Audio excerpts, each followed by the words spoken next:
मगध विधानसभा Magadh division के अंदर एक बड़ा ज़िला आता है गया। गया विधानसभा क्षेत्र की अगर बात करें तो इस विधानसभा क्षेत्र के ऊपर आती है कुल मिलाकर 10 विधानसभा क्षेत्र, और दसों की दसों विधानसभा क्षेत्र की इस वीडियो के अंदर हम चर्चा करेंगे कि कितना यहाँ पर डेवलपमेंट हुआ है, कितना डेवलपमेंट की उम्मीद लगाई जा रही है और कितने जनता यहाँ पर परेशान है, और कई अन्य मुद्दों के ऊपर इस वीडियो के अंदर हम बात करने की कोशिश करेंगे। उससे पहले मैं आपको बता दूं कि वीडियो में आगे बढ़ा जाए, वीडियो में आगे बढ़ने से पहले नए दोस्तों से कहूँगा कि चैनल को सब्सक्राइब करके लाइक और ज़्यादा से ज़्यादा शेयर कर दीजिएगा। 10 के 10 विधानसभा के इस बारे में इसमें चर्चा होगी, आखिर तक बने रहेगा। काफ़ी कुछ चीज़ों के सवाल जवाब आपके क्लियर होते चले जाएंगे, और इस विधानसभा क्षेत्र के ऊपर या इस ज़िले के अंदर क्यों वोट किया जाए, ये सबसे बड़ा और अहम मुद्दा बनकर सामने उभरेगा। दोस्तों, वजीरगंज विधानसभा क्षेत्र इसके अंदर आती है, जहां पर वीरेंद्र सिंह भारतीय जनता पार्टी के प्रत्याशी के तौर पर विजय होते हैं। जनता ने काफ़ी अपेक्षा और काफ़ी उम्मीदों के बाद जो तो वजीरगंज के अंदर जो तो भारतीय जनता पार्टी को चुनाव जितवाकर विधानसभा के अंदर यहाँ के प्रत्याशी को भेजा था। ये हम तमाम ही जानते हैं, इसमें कोई दो राय नहीं है। लेकिन जिस तरह से बेसिक तौर पर अगर बात की जाए तो इस विधानसभा क्षेत्र के ऊपर कितना डेवलपमेंट हुआ है, कितना नहीं हुआ है, इसका सवाल जनता जो तो रिपोर्ट कार्ड के तौर पर 2025 के अंदर देखेंगी। लेकिन बेसिक तौर पर अगर देखा जाए तो यहाँ के जनता के मुद्दे 2020 के मुताबिक ही दिखाई देते हैं। पिछड़ा, दलित, आरक्षित, मुस्लिम समाज के इलाकों के अंदर डेवलपमेंट को छोड़ कर अगर बात करें तो कई अन्य चीज़ों को लेकर यहाँ पर बड़े सवाल पैदा होते हैं। इसी ज़मीन में अतरी विधानसभा क्षेत्र आता है। अतरी से विधानसभा क्षेत्र के अंदर अगर बात करें तो अजय कुमार यादव काफ़ी जो है तो टक्कर के बाद जो है तो मनोरमा देवी से इस विधानसभा क्षेत्र के ऊपर जीत दर्ज कर देती है। जनता दल यूनाइटेड के प्रत्याशी को हराते हैं। 54,727 वोट यहाँ पर का जनता दल यूनाइटेड का प्रत्याशी लेता है।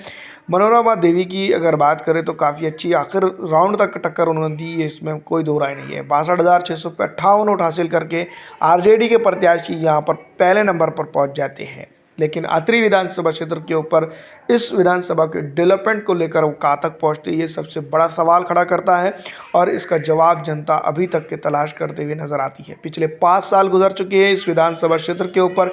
डेवलपमेंट के मामलों को लेकर अगर बात करें तो यहाँ पर की जनता आज भी जो है तो बेसिक चीज़ों के लिए त्राहिम करते हुए नजर आती है। जल जमाव और कई अन्य मुद्दे जो तो इस विधानसभा क्षेत्र के ऊपर दिखाई देते हैं, लेकिन इसके बावजूद भी जनता के लिए काम करने वाले कई एक नेता खड़े होते ज़रूर नज़र आते हैं, लेकिन काम होता हुआ भी नज़र नहीं आता है। फीते तो कटता है, लेकिन डेवलपमेंट के मामले के नाम पर जो तो डेवलपमेंट नहीं होता है। दोस्तों, अगली विधानसभा क्षेत्र इसी ज़िमन में आती है बेलागंज।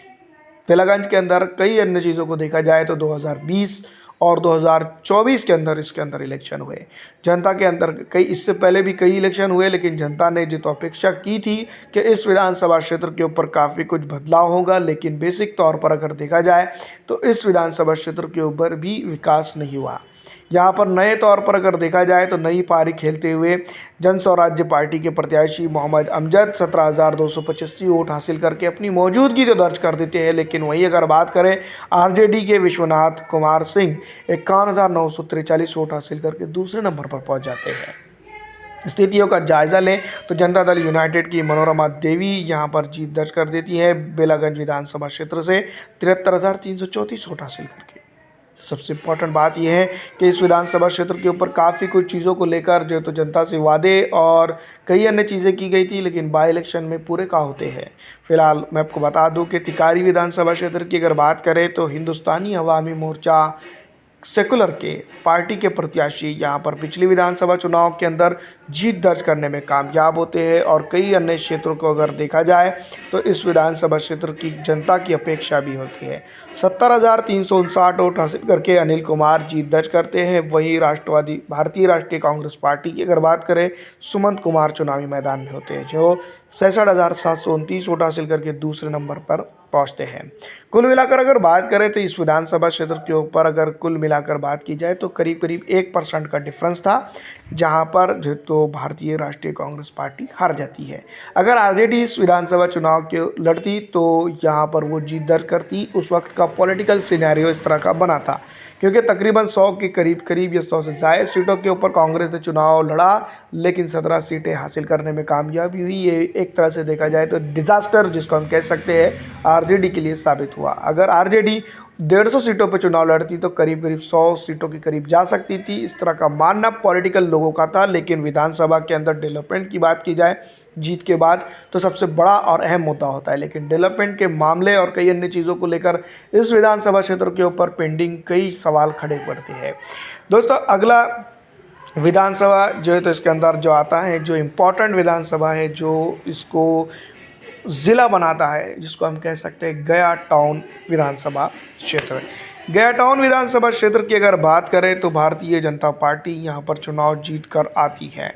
यहाँ पर अगर देखा जाए तो पूरी तरह से जो डिफरेंस था वो काफ़ी डिफरेंस था प्रेम कुमार का और अखोरी ओंकार नाथ का, जो भारतीय राष्ट्रीय कांग्रेस पार्टी के प्रत्याशी के तौर पर चुनावी मैदान में थे।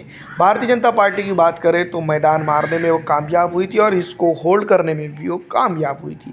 लेकिन बेसिक तौर पर डेवलपमेंट की और कई अन्य चीज़ों की अगर बात करें तो इस विधानसभा क्षेत्र के साथ कई बड़े सवाल खड़े होते हुए आए हैं और साथ में ही चलते नज़र आते हैं।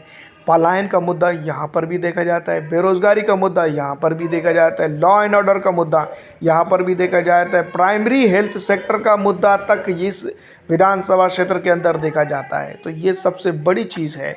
बौद्ध गया विधानसभा क्षेत्र भी इस इलाके के अंदर आती है। गया टाउन गया ज़िले के अंदर आती है।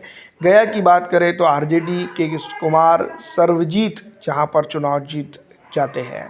4708 वोटों का डिफरेंस था बीजेपी के प्रत्याशी के और उनके बीच में।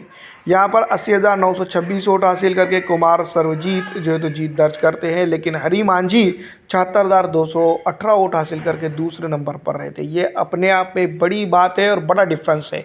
तमाम तर चीज़ों को अगर देखा जाए तो आरजेडी इसको होल्ड करती है। गया टाउन की अगर बात करें तो बीजेपी होल्ड करती है। लेकिन तमाम तर पॉलिटिकल सिनेरियो के बाद अगर सबसे इम्पॉर्टेंट बात जो खड़ी होती है और सबसे अहम मुद्दा जो यहाँ पर बनकर निकल कर सामने आता है वो डेवलपमेंट का ही होता है।